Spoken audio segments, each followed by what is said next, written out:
Hello, and welcome to the EQUUS Film and Arts Fest podcast, the only program for horse lovers who have a fondness for horses in film, art, and literature. Each week, we will have interesting conversations with equestrian filmmakers, artists, and authors from around the world, discussing the nature and challenges as well as the triumphs of creating their work. Ready to talk horses and film and the arts? Here's your host, Julianne Neal, along with Lisa Diersen, Festival founder and director.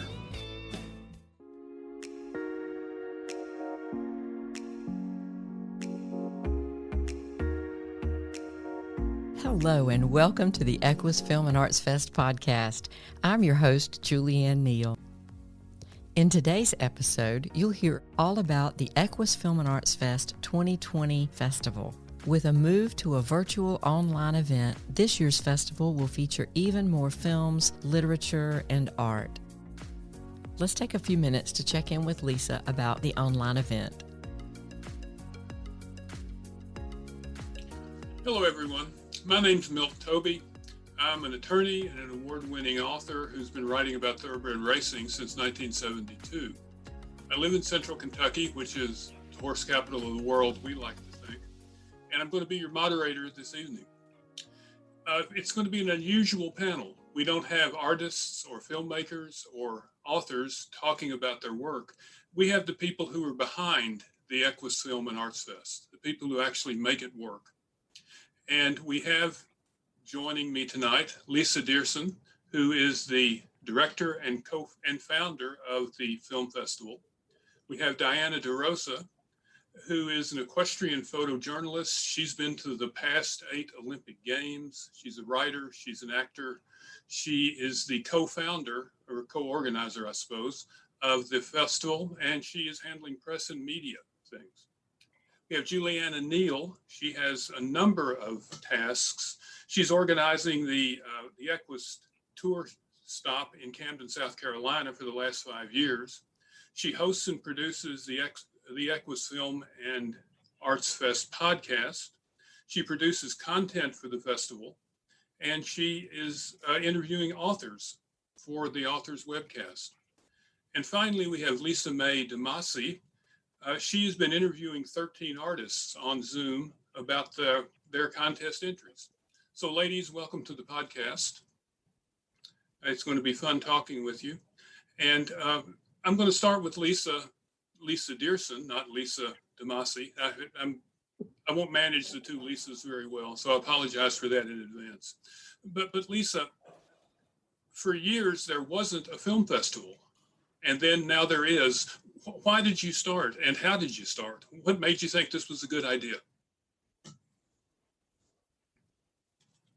Well, there wasn't one, so that's why I thought it might be a good idea. A friend of mine, Rupert Isaacson, had a documentary called The Horse Boy, which was about his son, and it's about autism in horses and how they help. And I kind of wanted everyone to see that film. And we were at the time doing a horse fair in St. Charles, Illinois, where I live, and I have a friend who owns a theater there.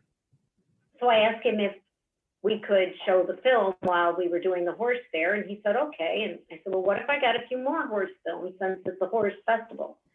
And he said, okay, I'll give you a projectionist. And we had almost 30 films the first year. We didn't have books then, and we had a few artists at the festival, but it wasn't about in the film festival part.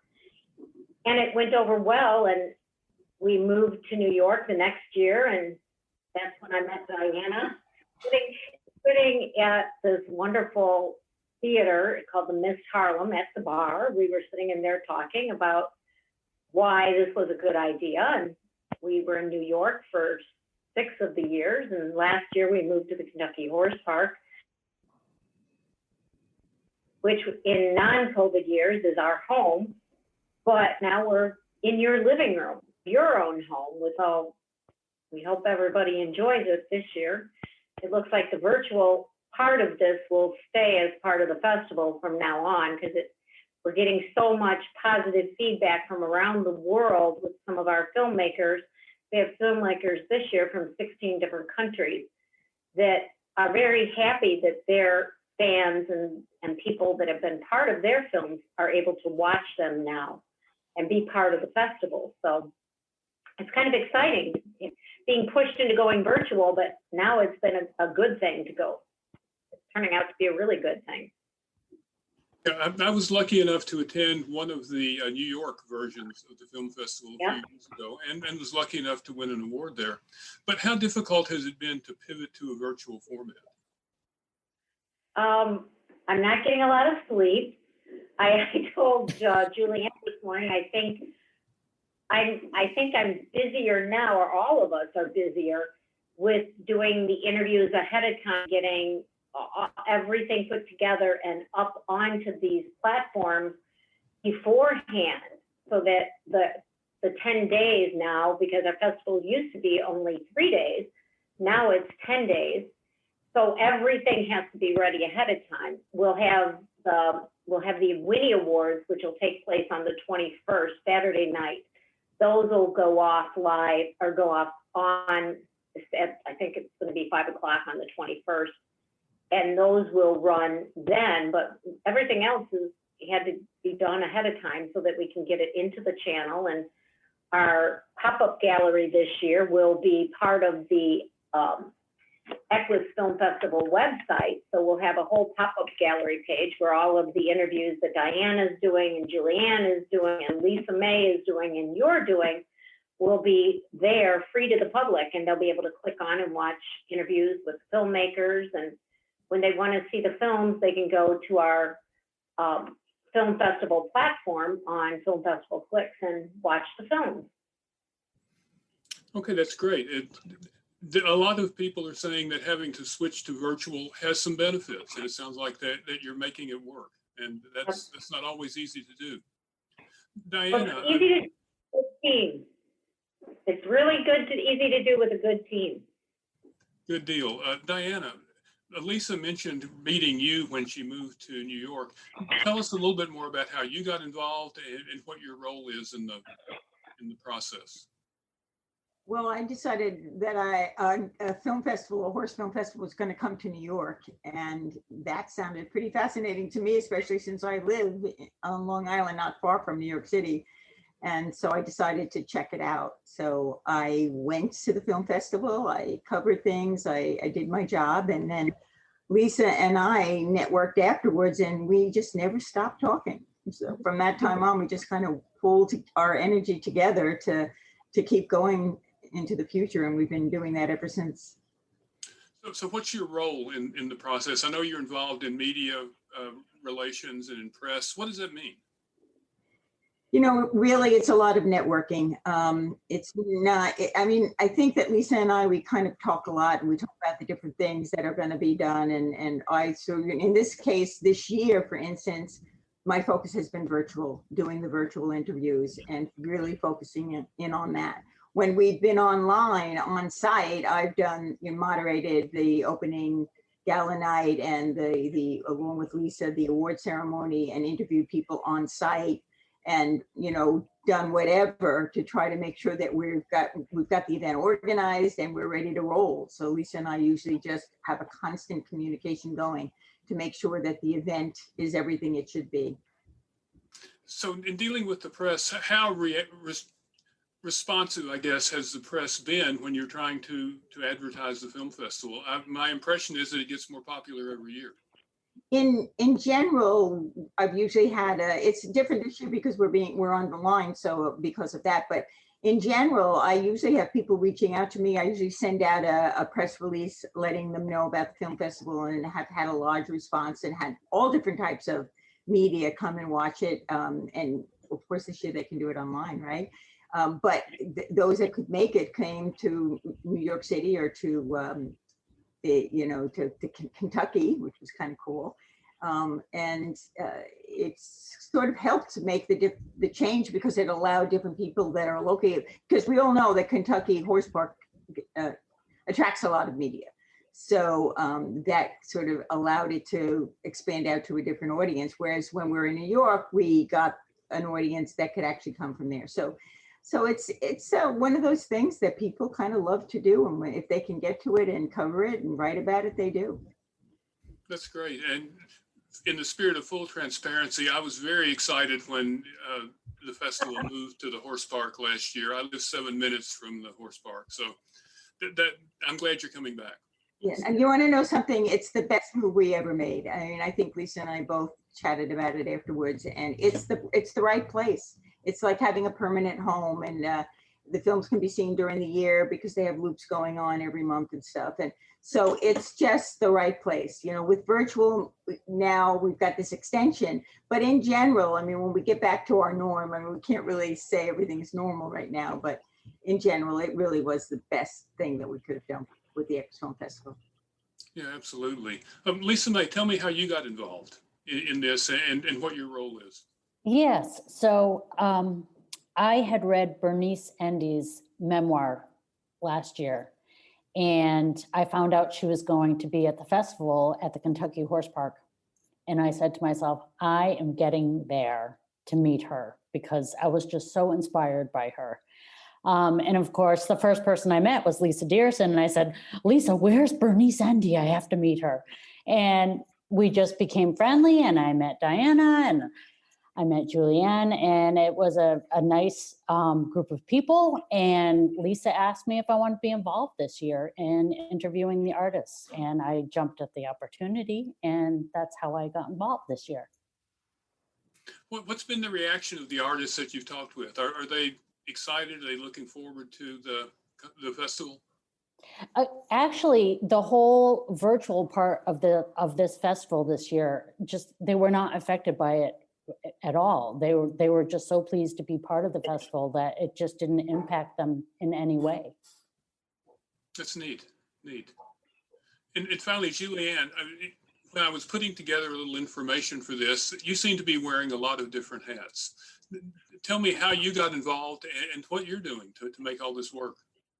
Well, I came in 2016, I think, with my partner, Bruce Anderson. We had a film called The Edge, about his life and his work. And it was done by a Trinidadian filmmaker, James O'Connor, and I was the producer. And so we had the trailer that year, and I was talking to Lisa, she goes around and meets everybody. And so it was exciting to get to talk to her. I talked to her on the phone and finally meeting in person. And she asked, well, how are you going to finish, or are you going to finish your film? What are you going to do? And I said, well, we have to raise some money. And she said, well, a smart nonprofit would bring us in and do a tour stop. And I said, well, I don't know how smart we are, but we're a nonprofit. And so we'll come to Camden, South Carolina. And so we sort of started the relationship with that. We organized a tour stop, and we started traveling that year to all the different tour stops. So we went to Ocala, Florida, and Sedona, Arizona, and Marfa, Texas, with some of the other filmmakers were hosting and other groups hosting. And so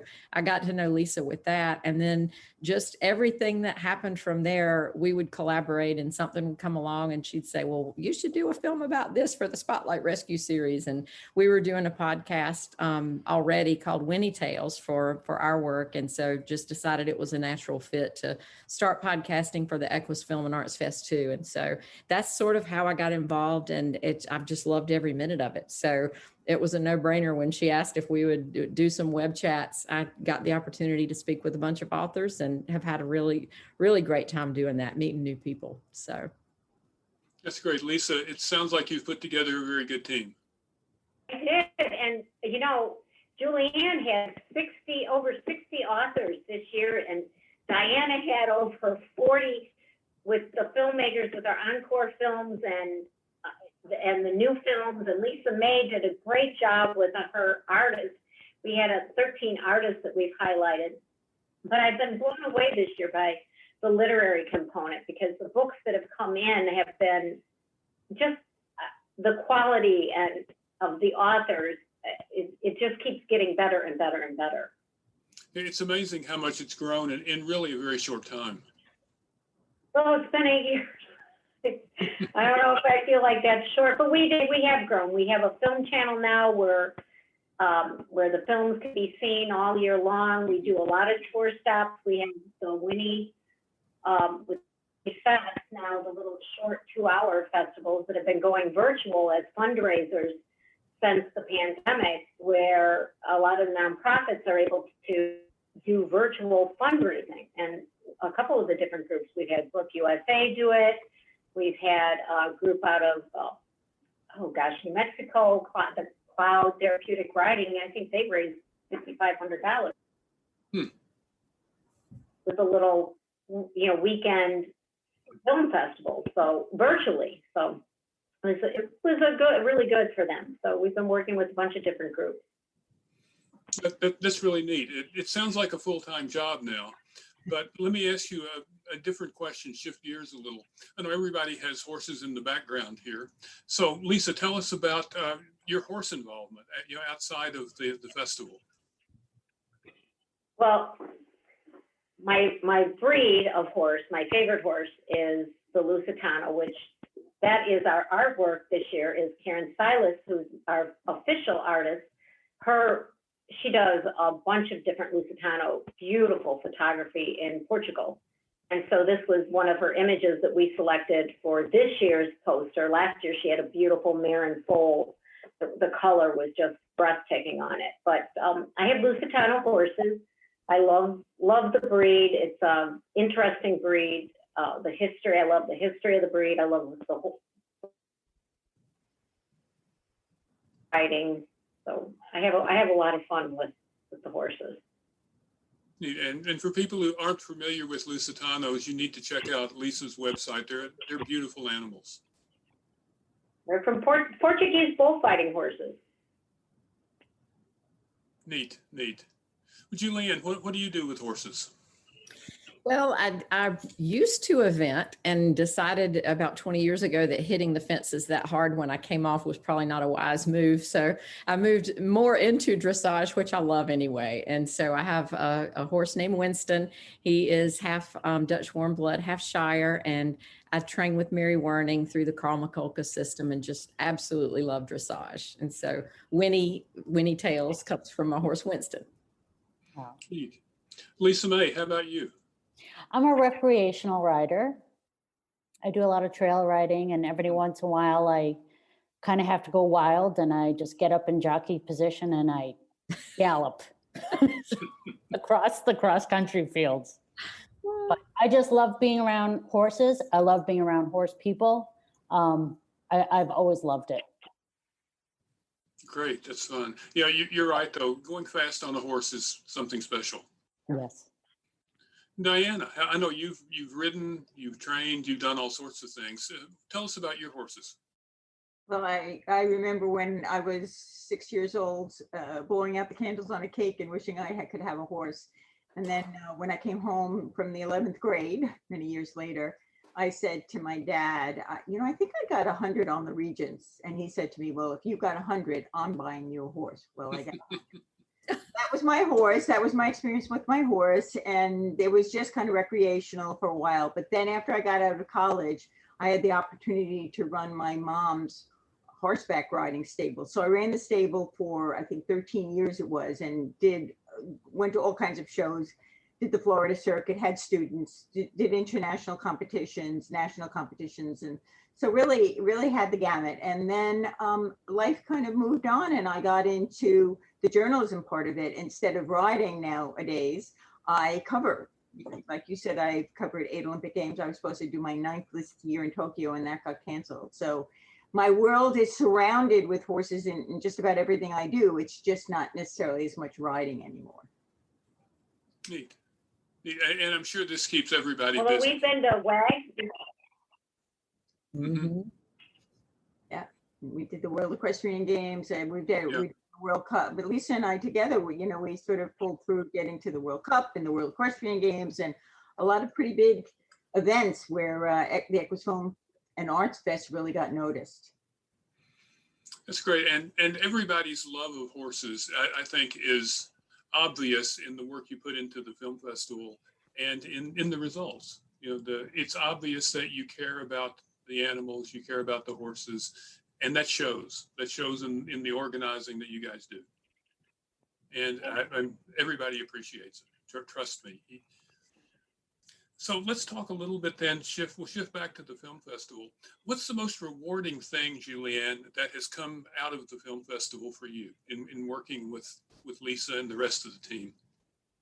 Well, I have to say, first of all, our film, The Edge, would have never been shown all over the world if we had not been involved with the festival.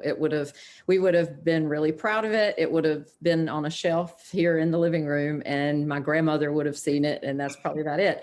And so because of Lisa, first of all, we had, it's been shown in France. It's been at the World Cup. It's been at the World Equestrian Games. How in the world would that have ever happened any other way? And so that's first and foremost, but also meeting this group of people right here has been life-changing for me. These are my friends. And so it's been, these guys have supported Bruce and I through so many things. And so it's every new person that comes into the festival, all the authors I've talked to this year, it's the connections that we make, and things that happen because of these connections are bigger. They grow exponentially. So it's been the most rewarding thing we've ever done. That's great. And Lisa May, how about you? What's the most rewarding experience you've had so far? Just talking to each of the artists. I mean, the artist's work is just, they're all very different, but their work and their inspiration and their journeys are just to talk to them about their work and how they see the world is just incredible. I would never have this experience otherwise than being involved with the festival. Diana, how about you?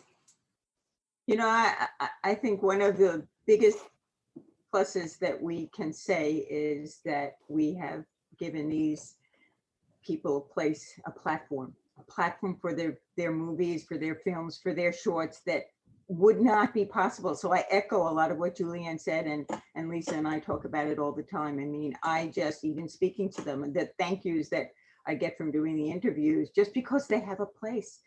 They create these films, it inspires them to create more films, and now they have a place that horse films can go. And that to me is the most precious gift we could have given them.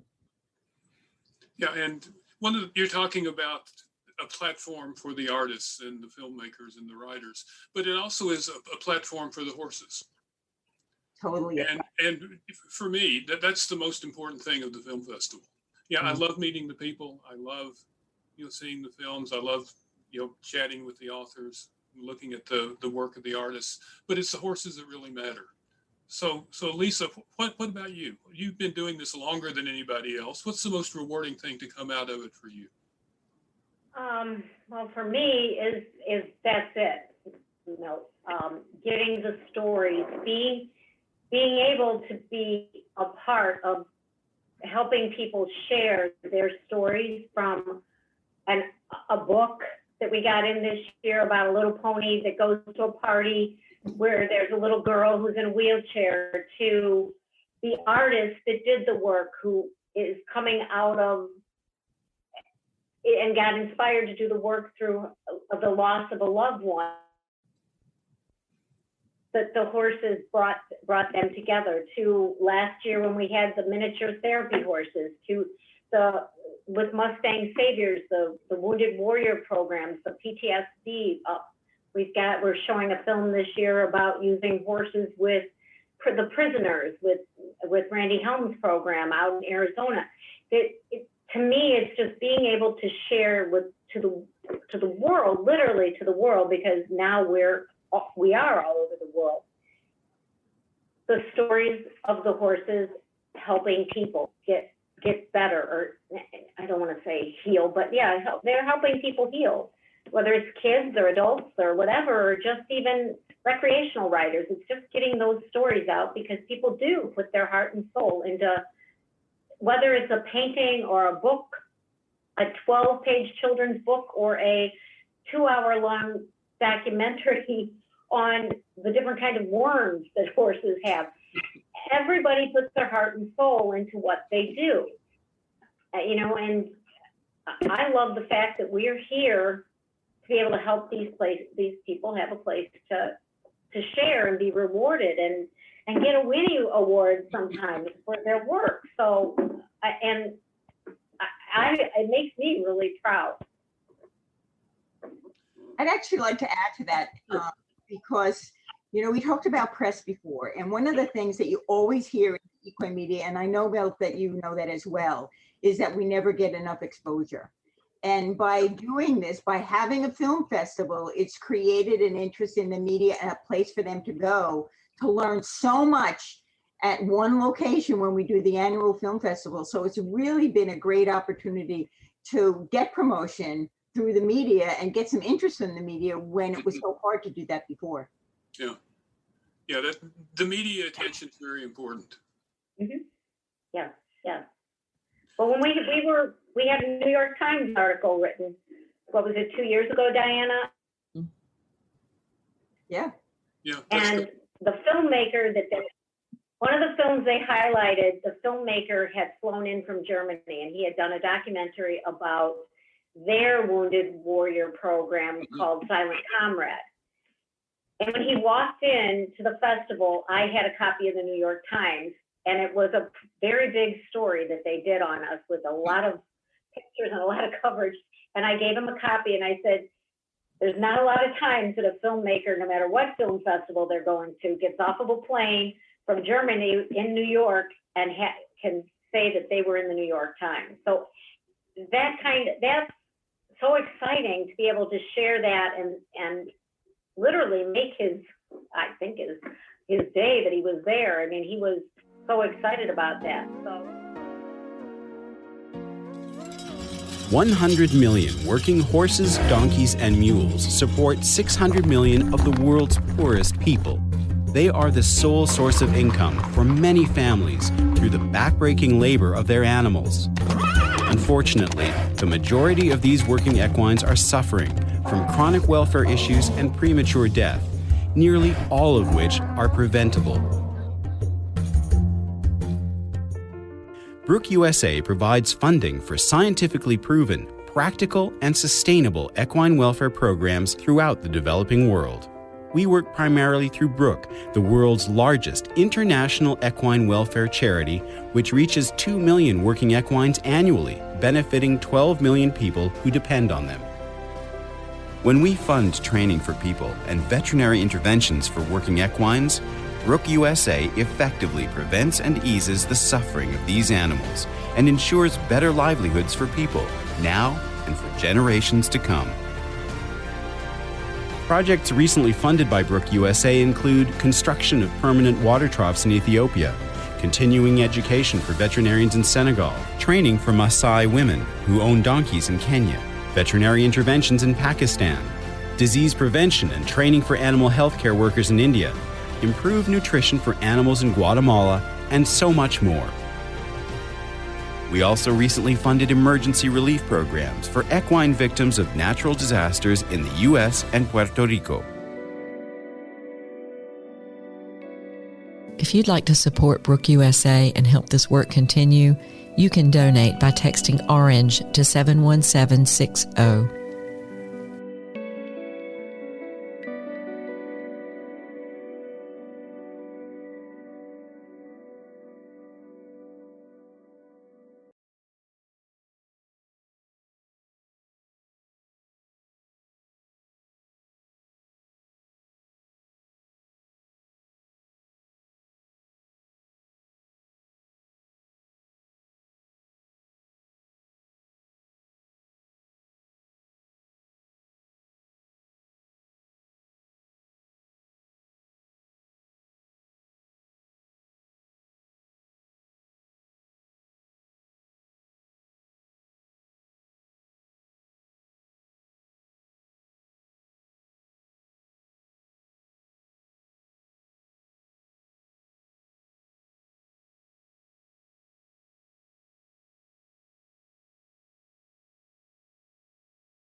to be an important addition that we would have never done.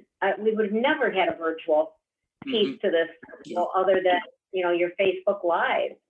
So this way, this has kind of nudged us out of a comfort zone a bit and gotten us into doing these interviews and learning how to do all the editing. And I mean, I've learned so much the past month and a half trying to get this ready to go up online.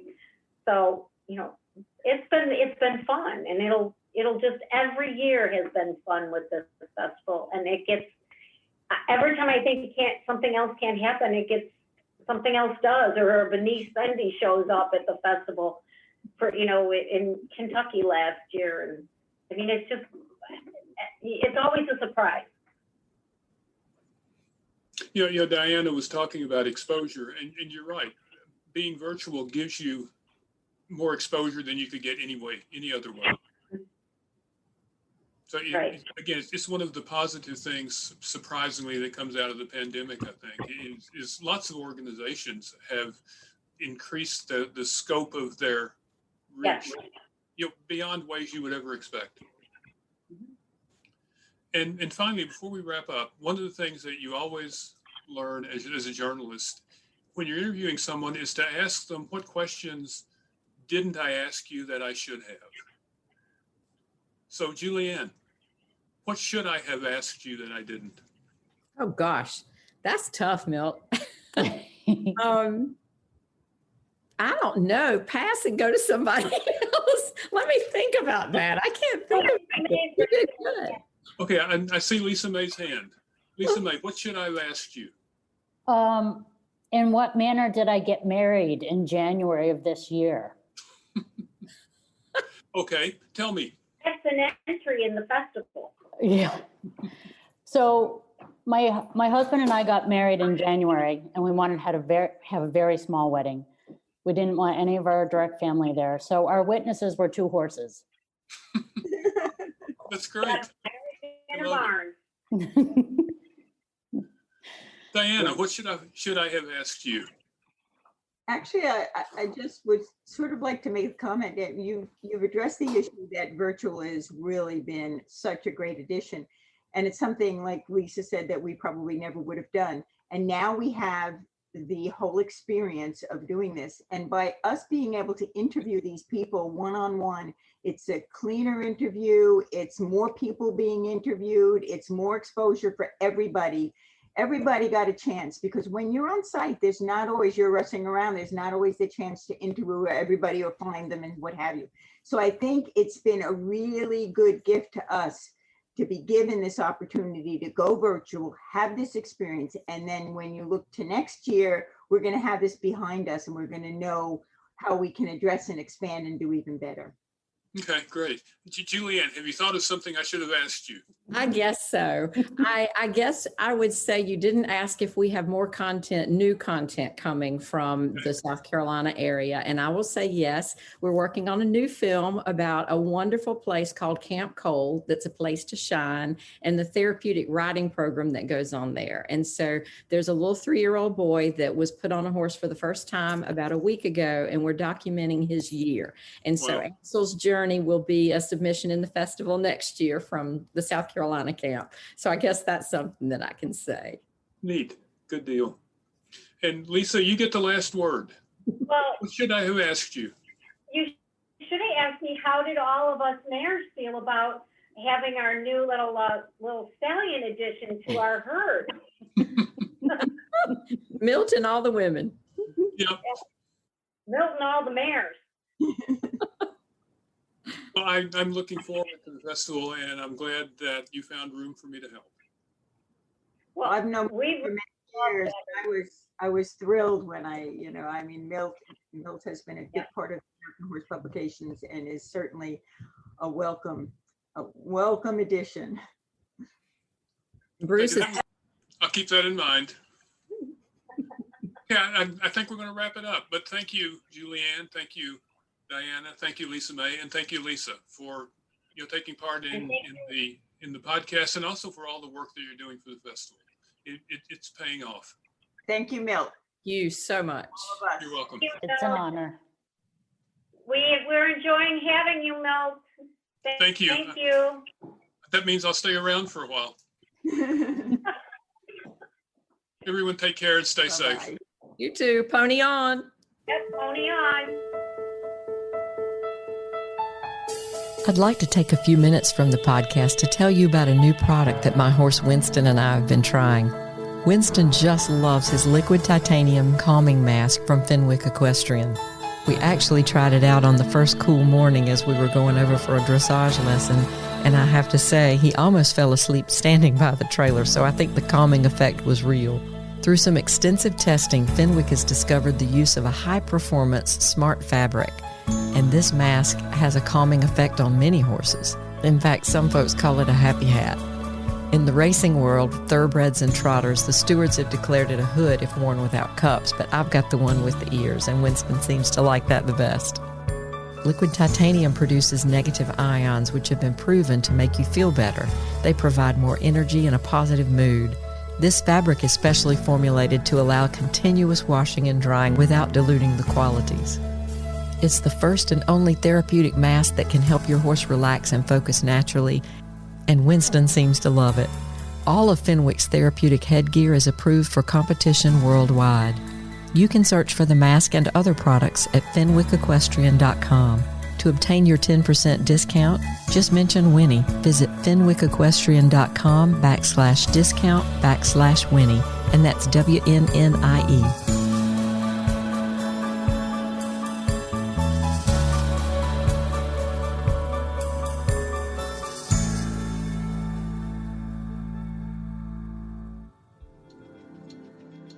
Please be sure to tune in next week when Julianne and I have another interesting conversation with one of our EQUUS Film and Arts Fest filmmakers, artists, or authors.